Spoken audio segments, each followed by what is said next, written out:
When do you remember Johnny Carson staring at a woman and losing his train of thought? Hard to name one, isn't it? Carson was famous for control. He knew how to hide his real emotions, guide the guest, and steer the audience without ever looking exposed. Yet across nearly 30 years behind the Tonight Show desk, more than a few women made him soften, stumble, smile differently, and sometimes even break character with a touch, a pause, or a look he could not fully disguise. Before we continue, subscribe for more classic Carson moments. Now, here are 9 women who truly got to Johnny Carson. 1. Bo Derek left Carson speechless.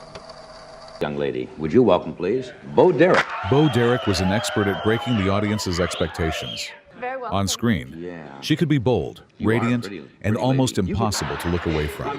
Away from the camera, she carried herself with a quiet reserve, a private kind of grace that seemed almost out of step with the fantasy Hollywood had built around her. That strange balance was powerful enough to unsettle even a man as steady as Johnny Carson.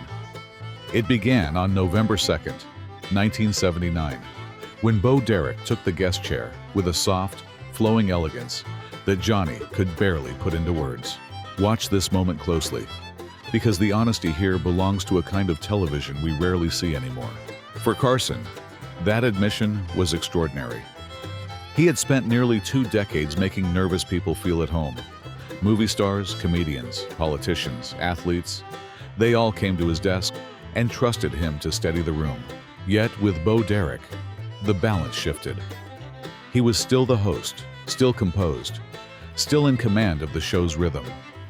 Yet something in her presence made him reveal the one thing he usually helped other people hide: discomfort. Part of that came from Bo herself. She was not performing the image America had just projected onto her. In 10, she had become a symbol of desire, glamour, and cinematic boldness. In person, she seemed gentler, more guarded, almost shy. When she spoke about preferring a quiet life at home with her husband, the contrast became even more striking. That restraint made her more fascinating. Bo did not need to chase the spotlight. She let the room come to her. Carson, who could read almost anyone within seconds, suddenly found himself facing a guest whose power came from stillness. By the end, the audience turned the title of her film, 10, into a perfect late-night trap. They wanted Bo Derek to rate Johnny Carson himself. Carson survived it with humor, timing, and a little helpless charm. After the show, he reportedly admitted that Bo had completely captivated him. It took him until the next day to feel normal again. In just a few moments, Bo lit up Carson's heart and the entire studio, and the great host never tried to hide it. You want to find that sincerity on television today? You won't. It stayed in the past, along with Carson himself. 2. Audrey Hepburn unnerved Carson. Unlike Bo Derek, Audrey Hepburn's aura was remarkably consistent. On screen, she was gentle, refined, and impossibly graceful. Off-screen, she carried the same softness, the same dignity, the same quiet sense of royalty. Audrey never felt like someone manufactured by Hollywood. She felt like someone who had stepped out of a royal palace and somehow ended up under studio lights. And that elegance was enough to defeat one of the most resilient hearts in American television. Have you ever seen another host strong enough, confident enough to admit something like that to a guest? Only Carson could do it. That is why this scene still lingers. He was not losing control of the interview. He was honoring the atmosphere Audrey created the moment she entered. Carson had spent his life mastering composure. He knew how to loosen a nervous actor, slow down a restless comic, and turn silence into laughter. Yet Audrey required a different kind of attention. She did not arrive with loud charm or theatrical glamour. She arrived with stillness, with manners, with a delicate presence that made the entire room behave more carefully. That small exchange reveals everything. Carson could have hidden his nerves behind a joke. Instead, he let Audrey see them. And Audrey, with that effortless Hepburn grace, did not make the moment bigger than it needed to be. she received it gently. She smiled, listened, and allowed him to recover without ever making him feel exposed. That was her specialty. Audrey's elegance never looked rehearsed. Later generations could imitate the wardrobe, the posture, the soft voice, the old Hollywood silhouette. Almost none could recreate the ease. With Audrey, refinement was not a performance. It seemed to be the natural language of her body. After that meeting, the two reportedly kept a warm friendship for years. Not long before his death, Carson admitted that Hepburn was one of the people he would have wanted beside him if he ever returned to talk show television. Even though that never came true, we still have these moments to cherish, preserve, and remember a golden age of television now gone. 3. Rosanna Arquette's boldest first impression. So I say this is her first time with us. Would you welcome Rosanna Arquette? Do you believe someone could make Johnny Carson freeze with just one sentence? Yes, I know that sounds ridiculous. This was the man who had stayed perfectly composed in front of movie stars, politicians, wild comedians, nervous newcomers, and guests who came ready to take over the room. The idea that Carson could soften because of one casual remark sounds almost impossible. And yet, that is exactly what Rosanna Arquette managed to do. She did it before the audience even had time to understand what kind of guest she was. That opening tells you almost everything about Rosanna Arquette's charm. It was direct, completely unexpected, and just bold enough to knock Carson off balance. The important thing is that it never felt crude. Rosanna had impulse, sure, and she clearly said what came into her head. Yet there was still air around her. She was playful without becoming loud, honest without forcing the room to follow her too aggressively. That is a very special kind of guest. Someone unpredictable enough to wake the interview up, and controlled enough to keep it charming. You see less of that now. Many young guests try to be spontaneous by pushing harder, talking faster, or turning every moment into a performance. Rosanna had a lighter touch. She let the surprise land, then gave Carson room to recover. That awkwardness made the first joke even better. She was not some polished Hollywood flirt trying to dominate the desk. She seemed genuinely uncomfortable being the center of attention, which made her honesty feel even more disarming. Carson understood that immediately. Instead of shutting the moment down, he protected it. He laughed with her, softened the edge, and turned the whole thing into a shared little secret with the audience. Then came the deeper surprise. Rosanna was not only candid, she was almost allergic to Hollywood polish. The Portia story showed Carson why she was so hard to categorize. She was young Hollywood, yet she resisted the symbols that were supposed to prove success. A fancy car made her feel fake. An old, unreliable one felt more honest. And right after she walked off that stage, someone reportedly saw Carson tell Arquette straight to her face that she was truly something else. The two laughed loudly, shook hands, and left, leaving behind echoes that still live on for another generation. 4.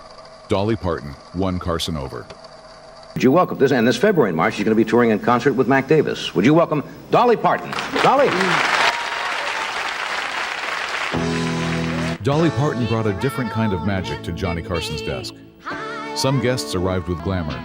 Some arrived with mystery. Dolly arrived with a whole world behind her. The mountains, the family stories, the old hardships, the jokes that sounded simple until you realized how much wisdom was hiding inside them. With Dolly, Carson was never just interviewing a country singer. He was sitting across from someone who could turn a childhood memory into a punchline, then turn that same punchline into something strangely moving. That is the first thing to notice about Dolly. Her honesty had rhythm. She could talk about growing up in a family of 12 children and make the whole room laugh without ever making the story feel cheap. Carson loved that kind of guest. He did not have to drag charm out of her.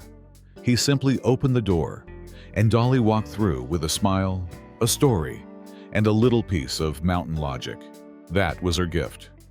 She was humble, yet never small. Funny, yet never careless. She could speak plainly about poverty, marriage, ambition, and fame, then somehow make every subject feel warm enough to sit beside. The marriage story shows why Carson was so delighted by her. Dolly had a way of answering a normal question from an unexpected angle. She could sound like she was joking, then leave behind a sentence that felt almost philosophical. Carson understood the value of that immediately. He turned her answer into a larger comic idea, then let the audience enjoy the discovery with him. That is why this conversation works so beautifully. Carson becomes the mirror. Dolly supplies the light. He reflects her timing, her warmth, her nerve, and her old-fashioned intelligence until the entire studio begins to feel like it belongs to her. Then she sang Me and Little Andy, and the tone of the room changed completely. By the end, Carson admitted that she had made him cry. That is the real victory here. Dolly made him laugh, made him listen, then finally made him feel. For a host who had seen every kind of star walk through that curtain, that may have been the rarest gift of all. 5. Elizabeth Taylor's only night with Carson. And it's a great pleasure to have her here. Would you welcome Miss Elizabeth Taylor? Elizabeth Taylor appeared on Johnny Carson's show only once, on February 21st, 1992. Yet once was enough. In the final months of Carson's late-night reign, she brought a gentle breeze into his heart and gave the audience one of those rare meetings that felt less like promotion and more like history quietly taking a seat. By then, Carson was already standing on the far shore of his career. Elizabeth was nearly 60. So this conversation carried none of the easy flirtation or youthful playfulness that marked some of his earlier encounters. Its beauty came from something quieter.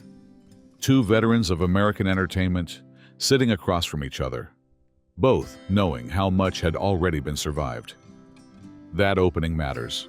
Carson did not greet her like a regular guest. He received her like a living monument of Hollywood. The footstool, the careful welcome, the way he reminded the audience that it had taken nearly 30 years to get her there. All of it created a kind of ceremony. And Elizabeth understood the ceremony. She did not arrive to sell anything. She came to thank him. That alone changed the temperature of the room. There was a great deal of unspoken tension beneath this conversation. Taylor's marriages, illnesses, scandals, addictions, tabloid wars, and lifelong fame were all in the air. Carson's own farewell was approaching too, yet both of them were too seasoned to drag those shadows into the center of the room. They moved around them with elegance, so gracefully that many viewers could simply enjoy the aura of two great survivors. When Carson praised her beauty, it did not feel like a cheap compliment. It felt like a man acknowledging a fact that had followed Elizabeth Taylor for half a century. She had been looked at, judged, adored, attacked, and mythologized since childhood. Sitting there, she still carried the power to make a room go still.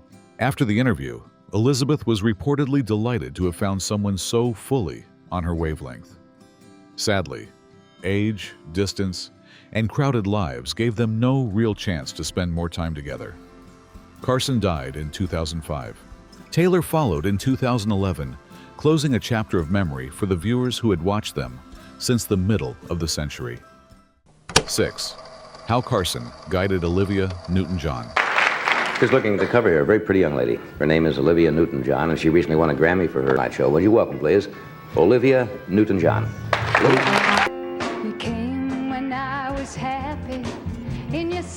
Let us turn the clock back to the golden Carson years of the 1970s. By then, Johnny had become famous for his flexibility, his timing, and his almost supernatural control of a room.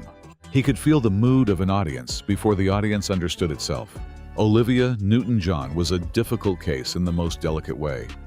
She was beautiful, almost startlingly so. Her voice had that angelic quality, like a gift placed gently into popular music. And she had never been on the show before. So the king of late night had two jobs at once: contain his own admiration in front of Olivia's glow and guide her through her first Tonight Show conversation with ease. Watch how carefully he does it. That introduction is pure Carson craft. He gives Olivia the shine she deserves, mentioning the Grammy, the hit record, the beauty, the promise. Then he immediately creates safety around her. He does not rush her into a sharp joke. He does not turn her into a target. He lets the audience know she is someone to welcome. That is harder than it looks. A lesser host would either flatter too much, making the guest uncomfortable, or hide the admiration completely, draining the moment of warmth. Carson does neither. He holds the middle. He lets Olivia feel admired, while keeping the room steady. This is where his control becomes clearer. Carson hears something unusual in her background. Her British-Australian identity, her accent, her little explanations of strine, and he opens that door with curiosity. He gives her space to explain, then adds just enough humor to keep the studio breathing. Olivia never has to fight for the spotlight. Carson places it gently on her. She can be soft-spoken, graceful, a little amused, and still become the center of the room. That balance is the lesson. Many hosts today would step on one side of it. Carson manages all three: admiration, guidance, and control. Later, Olivia Newton-John would shine even brighter. Still, she never forgot that first conversation with Carson. It gave her a platform, a kind of launchpad, without asking her to lose the person she truly was. That is the class of a host from the Golden Age. 7. Doris Day made greatness feel ordinary. Singing and her television show. Would you welcome, please, Miss Doris Day? Doris Day came to Carson's desk carrying a very special kind of American memory. For millions of viewers, she was already more than a movie star. She was a voice from the radio, a smile from the big screen, a familiar presence from the living rooms of an earlier America. So when she walked out in 1974, Carson knew this was not just another interview. And he said it in the most Carson way possible. That summit meeting line is wonderful because it does two things at once. Carson gives Doris the respect she deserves, then softens the whole room with humor. He knows he is sitting beside a legend. He also knows that if he treats her like a museum piece, the conversation will freeze. So he makes the moment warm. He lets the audience feel the size of Doris Day without making her carry the weight of being Doris Day. That is high-level hosting. You honor the guest, protect the atmosphere, and keep the conversation human. The beautiful thing is that Doris meets him there immediately. She never behaves like someone guarding a marble statue of herself. She laughs easily. She jokes about odd little nicknames. She talks about daily routines, breakfast spots, cream cheese, bike rides, and all the small things that make a person feel real. That is where Carson seems genuinely charmed. Doris does not need to announce her greatness. She does the opposite. She makes greatness look ordinary. A woman with one of the most recognizable names in Hollywood sits there talking like someone you might run into at a neighborhood deli. And somehow, that makes her feel even bigger. Later in the conversation, when she speaks about animals and the responsibility people have toward them, that same quality deepens. The warmth is not a pose. The humor is not a strategy. This is simply how Doris Day moves through the world. Cheerful, stubborn, tender, and absolutely herself. Carson understood that. He did not try to reshape her into a late-night act. He gave her room to be Doris. And in return, she reminded the studio why some stars stay beloved for a lifetime. 8. Ginger Rogers danced around Carson. In Las Vegas in June. Would you welcome Miss Ginger Rogers? Ginger Rogers came to Carson's desk with the polish of another Hollywood century. She had danced through the Golden Age, stood beside Fred Astaire, and helped turn movement itself into movie history. So when Johnny saw her walk out, his reaction carried the delight of a man meeting a legend he had admired for a very long time. And in true Carson fashion, he made that admiration feel light. That little joke about dancing with her is more than a compliment. It tells the audience exactly who Ginger Rogers is before the interview even begins. She is the kind of woman a grown man jokes about being unqualified to stand beside. Carson lowers himself just enough to lift her up, then lets the room laugh with him. That was the first layer of Ginger's charm. Elegance without stiffness. She accepts the warmth, smiles through it, and never acts as if the moment is too grand for her. Yet once the conversation begins, Carson quickly discovers that her grace has steel inside it. She speaks about dancing as work, not mythology. Those effortless routines with Fred Astaire were built from repetition, discipline, bruises, and exhausting takes. Carson listens carefully because he understands performance. The public sees ease. The artist remembers labor. Then, Carson steps into dangerous territory, age. That is where Ginger Rogers becomes irresistible. She does not panic. She does not scold him. She simply dances around the question with a piece of logic so playful, so strange, and so perfectly delivered that Carson has nowhere left to go. You can see him surrender in real time. He tries to follow the answer, realizes she has already escaped the trap, and finally admits that it may be the most slippery reply he has ever heard. That is verbal footwork. Ginger handled a sensitive subject the same way she handled a dance floor, with timing, balance, and a smile that arrived exactly where it needed to. Carson's finest move was knowing when to stop. He did not push harder. He respected the turn. And in that exchange, the audience saw two masters at work. One asking the question, the other gliding right past it. 9. Judy Garland held Carson's heart. The moment she walks on stage, it is this young lady, this Judy Garland. For the final segment, we arrive at Judy Garland. And this feels like the right place to end, because Judy did not simply impress Johnny Carson. She reminded him what live entertainment could do when a true performer sat close enough for the audience to feel her heartbeat. From the beginning, Carson introduced her with the excitement of a man who knew he was welcoming someone rare. Judy Garland had already lived several show business lifetimes by the time she reached his desk. She had been a child star, a film legend, a concert phenomenon, and one of the few performers who could turn an audience's emotion into electricity. That introduction says everything. Carson is not trying to sound detached. He is openly moved by her reputation, her effect on people, and the strange power she had to make strangers feel personally connected to her. That takes confidence from a host. Carson was big enough to admire another artist without shrinking himself. And when Judy comes out, the room changes. She is witty, sharp, playful, and still carrying that unmistakable stage light. There is fragility in her, yes, yet there is also steel. She has the timing of someone who learned comedy, music, pain, and applause, long before most people learn how to stand still. This is the heart of the segment. Carson is fascinated by her rapport with the audience. Many entertainers can perform well. Judy could make people feel included in the performance. When she says she loves them, it sounds simple. In truth, that simple answer carries a lifetime of work. She understood loneliness. She understood longing. She understood the need to be seen from the back row. That is why Carson listens so carefully. He is hearing the secret behind the legend, and the secret turns out to be human connection. Even when she tells old vaudeville stories, Judy still performs with perfect instinct. Carson gives her the space, and she fills it effortlessly. That is why she belongs at the end. Judy Garland shows us what the golden age of talk shows could be. One great host, one born performer, and a room full of people lucky enough to witness the meeting. These women did more than make Johnny Carson pause. They revealed different sides of him: the admirer, the gentleman, the student, the fan, and finally, the host who knew when to step back and let greatness breathe. That is why these moments still feel alive today. They belong to a softer, sharper, more sincere age of television. If you enjoyed this journey, subscribe for more classic Carson moments.